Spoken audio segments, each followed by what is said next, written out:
Привет! Тема «Объективность философии». В общем, философия «объективность» – это понятие истины, независимое от индивидуальной субъективности, предвзятости, вызванной чьим-либо восприятием, эмоциями или воображением.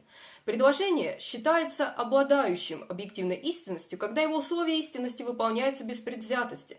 Научная объективность относится к способности судить без пристрастия или внешнего влияния.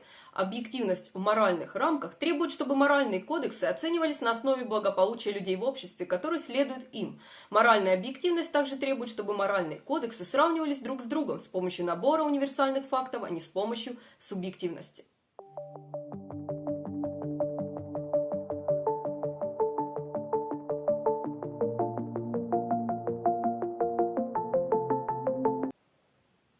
Платон считал геометрию условием идеализма, связанного с универсальной истиной.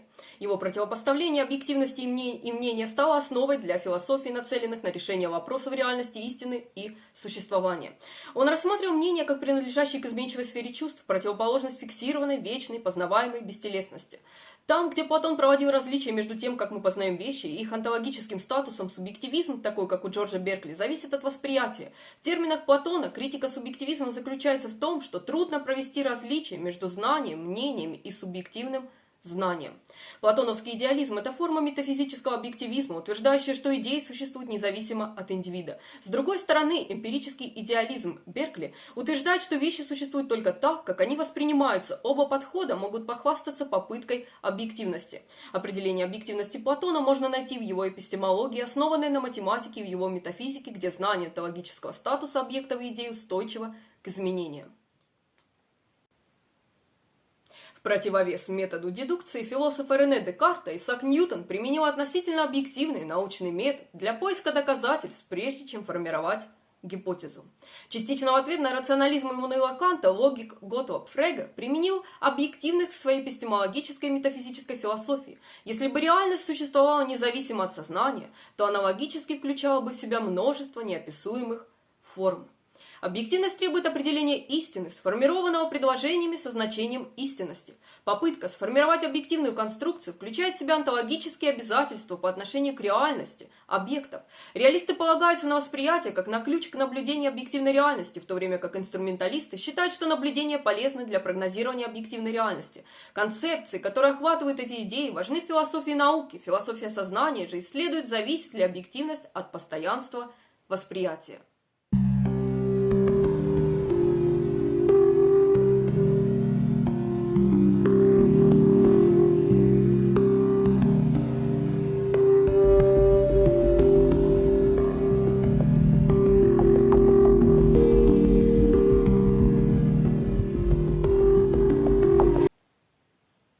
Термин «этический субъективизм» охватывает две различные теории этики. Согласно когнитивным версиям этического субъективизма, истинность моральных утверждений зависит от ценностей, взглядов, чувств или убеждений людей. Некоторые формы когнитивного этического субъективизма можно считать формами реализма, другие – формами антиреализма. Дэвид Юм – основополагающая фигура когнитивного этического субъективизма. Согласно стандартной интерпретации его теории, черта характера считается моральной добродетелью, когда она вызывает чувство одобрения у сочувствующего, информированного и рационального наблюдателя человека.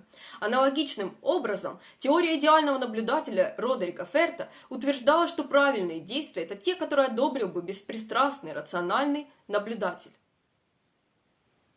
Уильям Джеймс, другой этический субъективист, считал, что цель хороша для человека и для него только в том случае, если этого желает этот человек.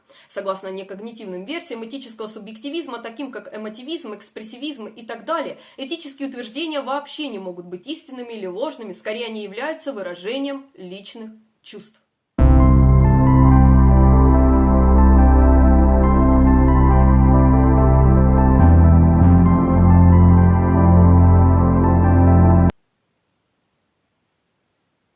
Согласно этическому объективизму, истинность или ложность моральных суждений не зависит от убеждений или чувств какого-либо человека или группы людей. Данная точка зрения гласит, что моральные суждения аналогичны суждениям о химии, биологии или истории, поскольку они верны, несмотря на то, во что кто-либо верит, на что надеется, что желает или что чувствует. Существует множество версий этического объективизма, включая различные религиозные взгляды на мораль, философские позиции, кантианство, утилитаризм, некоторые формы этического эгоизма.